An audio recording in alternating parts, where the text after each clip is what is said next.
வணக்கம் ஃப்ரெண்ட்ஸ், இன்றைக்கி என்ன வீடியோன்னு பார்த்தீங்கன்னா, இன்றைக்கி குலதெய்வம் கோயிலுக்கு போகிறது தான். எங்கள் அக்கா வீட்டு குலதெய்வம் கோயில். அதனால் ஒரு ட்ராவல்ஸ் வச்சு பேசி எல்லாம் கிளம்பி போயாச்சு. அங்கே போனோடனே காலையில் டிஃபன் போட்டு அங்கே சாப்பிட்டோம்.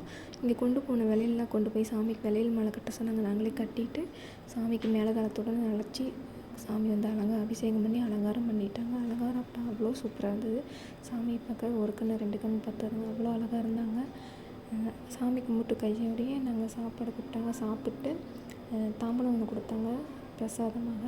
சின்ன தாம்பாளம் மாதிரி ஒன்று, 4 வாழைப்பழம், எலுமிச்சம்பழம், தேங்காய், விபூதி, குங்குமம், மஞ்சள் கயிறு, வெத்தலைப்பாக்கு, ஒரு சாக்லேட்டு, ஒரு லட்டு, குங்குமம் சிமிழில் குங்குமம் 10 ரூபா. அது மட்டும் என்ன, சாமி போட்ட உடனே அழகாக இருந்துச்சுங்க, சூப்பராகவும் இருந்தது. அதுக்கப்புறம் அதில் நம்ம கொடுத்த வாழைப்பழத்தை பசுக்கு போட்டு வர வழியில் பிஸ்கெட் நாய்க்கு வாங்கி போட்டு அப்படியே வீட்டுக்கு கிளம்பியாச்சுங்க. எங்கள் வீடியோ பிடிச்சிருந்தால் லைக் பண்ணுங்கள், ஷேர் பண்ணுங்கள், சப்ஸ்கிரைப் பண்ணிவிட்டு பாருங்கள். பாய்.